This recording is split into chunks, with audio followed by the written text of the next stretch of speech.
Bismillahirrahmanirrahim. Semua manusia tanpa terkecuali, selagi dia masih berakal, manusia yang normal pasti mengejar kebahagiaan.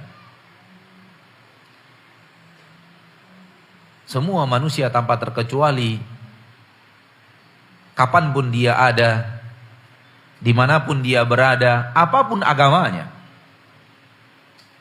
tanpa terkecuali,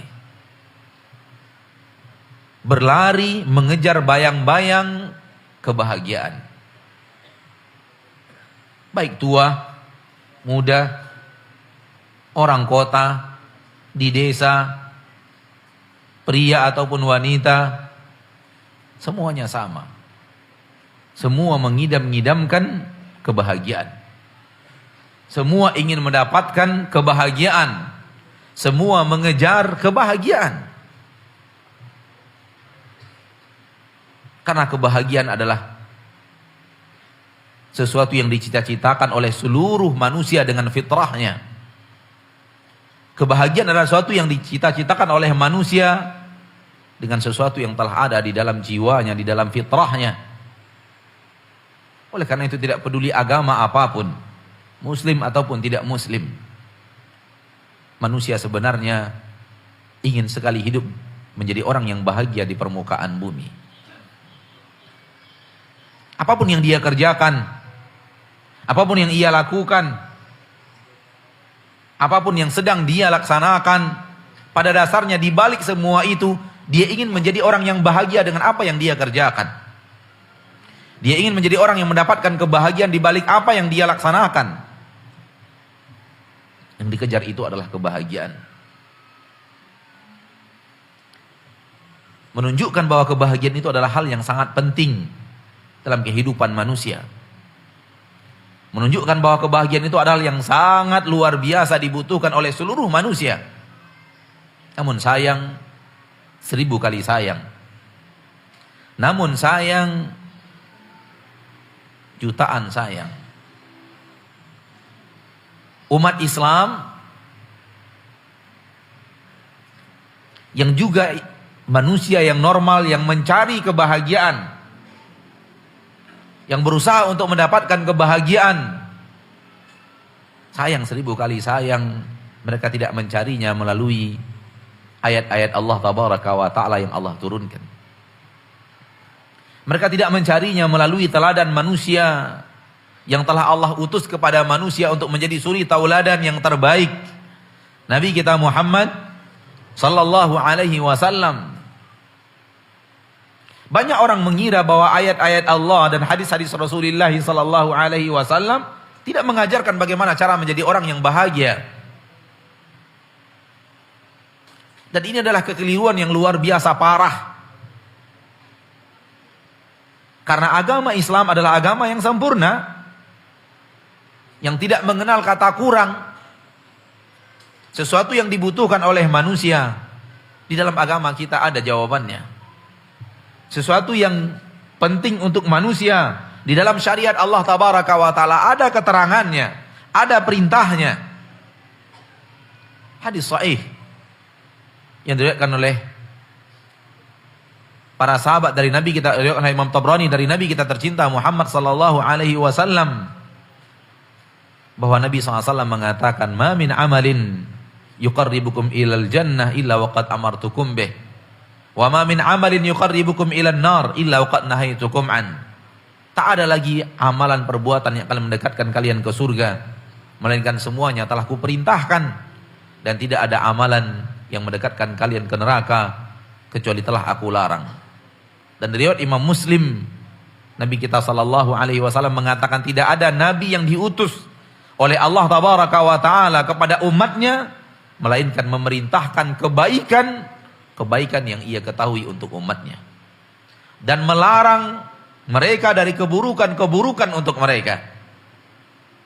Dan firman Allah di dalam Al-Quran yang insya Allah semua kita atau mayoritas kita hafal, Allah mengatakan agama Islam sempurna. Al-yawma akmaltu lakum dinakum wa atmamtu alaikum ni'mati wa raditu lakumul islam dina. hari ini aku sempurnakan agama kalian. Seolah-olah Nabi SAW tidak mengajarkan bagaimana cara menjadi orang yang bahagia. Fala haula wala quwata illa billah. Kalau ini sudah tertutup mata seorang muslim dan seorang muslimah dan tidak mencarinya dari Al-Quran, maka iblis siapkan jalan. Iblis siapkan jebakan. Kebenaran, kebaikan, kalau tidak kita kembalikan kepada ayat-ayat Allah dan hadis-hadis Rasulullah SAW untuk menimba darinya, bahaya besar terjadi. Iblis mempersiapkan jalan untuk kita masuk ke jalan itu dan masuk ke jalan yang keliru daripada syariat Allah Subhanahu wa taala. Tadi pagi kita sudah membacakan ayat Al-Qur'an di dalam surah Al-An'am. Wa anna hadza sirati mustaqima fattabi'uhu wa la tattabi'us subul. Inilah jalanku yang lurus. Ikuti jalanku yang lurus ini dan jangan ikuti jalan-jalan yang lain. Nabi SAW membuat sebuah garis lurus. Di kiri dan kanannya Nabi membuat jalan-jalan yang beraneka ragam, garis-garis yang sangat banyak, dan Nabi mengatakan inilah jalanku yang lurus. Ikuti jalanku yang lurus ini. Adapun jalan-jalan yang banyak di kiri dan kanan jalan ini, tidak ada satu jalan pun, melainkan ada syaitan yang mengajak manusia untuk masuk ke dalam jalan itu dan keluar dari jalan yang lurus.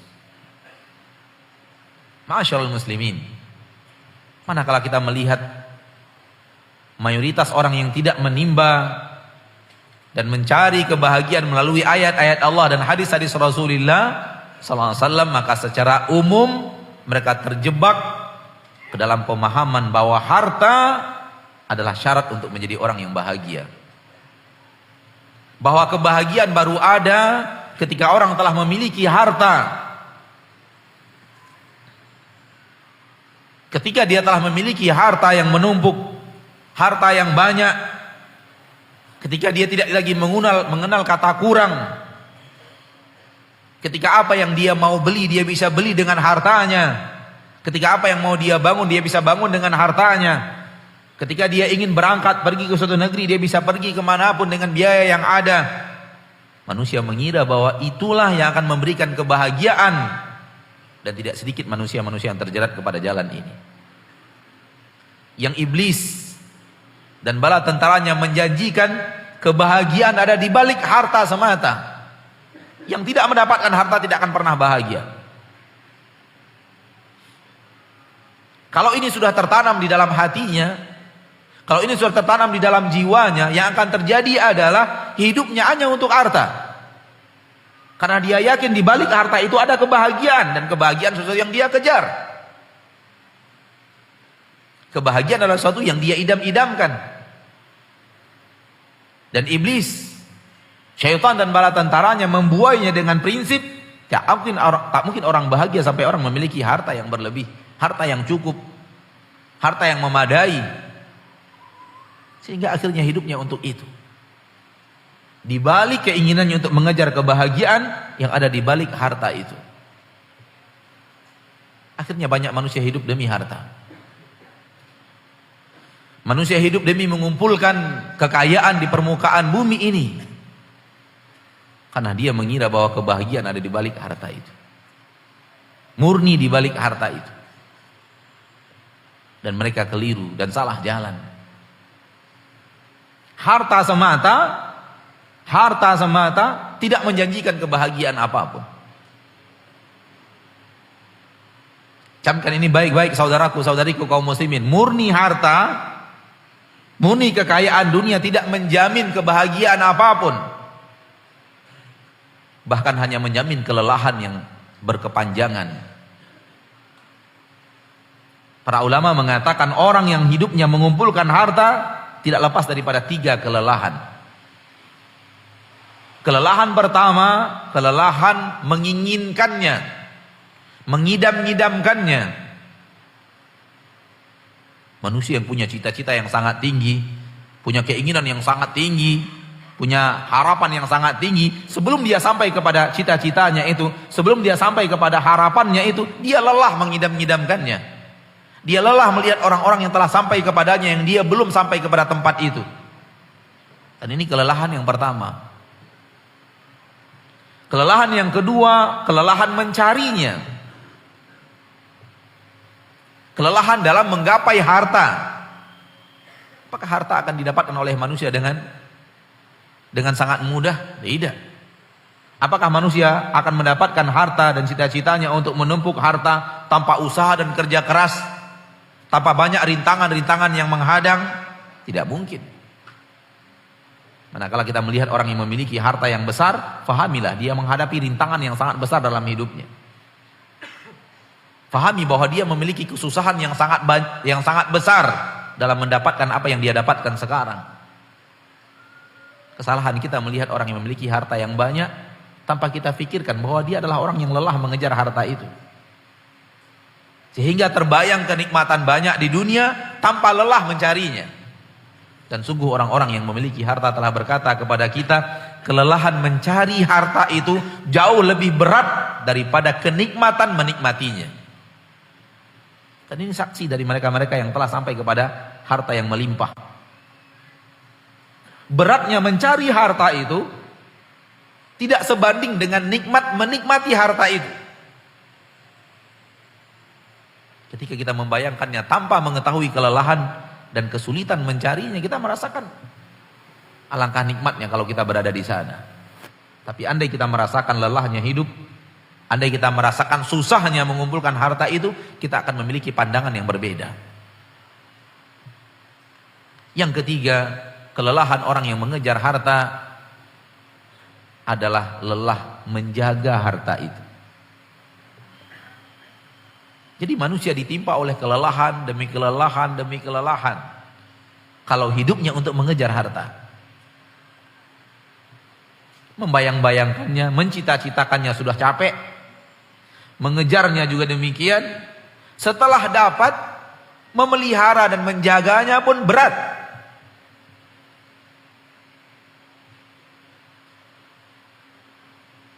Sehingga dia butuh ini, butuh itu, butuh pengamanan, butuh ini. Keluar dia takut. Kenapa orang kaya mau beli senjata yang harganya ratusan juta dan pajaknya per tahun puluhan juta? Karena dia lelah menjaga hartanya.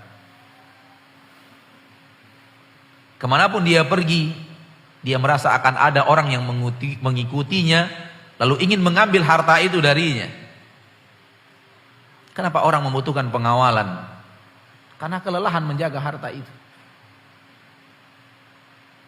Akankah orang yang selalu takut, selalu was-was, ini orang yang bisa mendapatkan kenikmatan dan kebahagiaan hidup di permukaan bumi?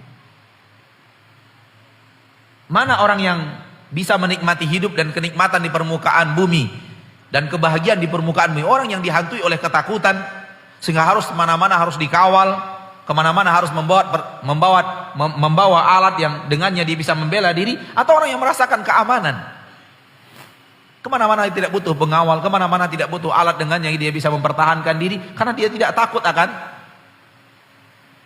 kezoliman manusia atas dirinya. Di negeri kami atau di negeri antum juga mungkin akan antum temukan kejadian adanya orang kaya yang kemudian di tengah jalan dihadang, kemudian dibunuh, diambil hartanya. Tahu kenapa pembunuh itu datang kepadanya? Jawabannya hanya karena dia orang kaya. Karena dia orang yang memiliki harta.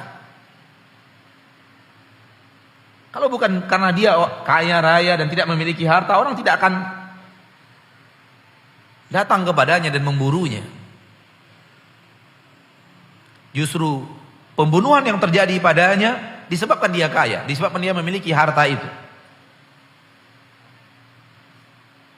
Oleh karena itu Islam tidak pernah menjanjikan kekayaan di balik harta. Walaupun Islam tidak pernah bertentangan dengan harta.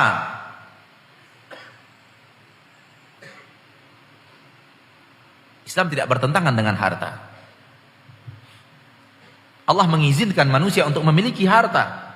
Dan bahkan harta itu diturunkan ke permukaan bumi justru untuk manusia. Walladzi khalaqa lakum ma fil ardi jami'an.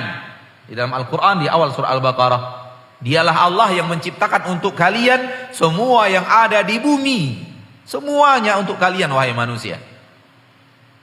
Allah tidak melarang kita untuk memiliki harta.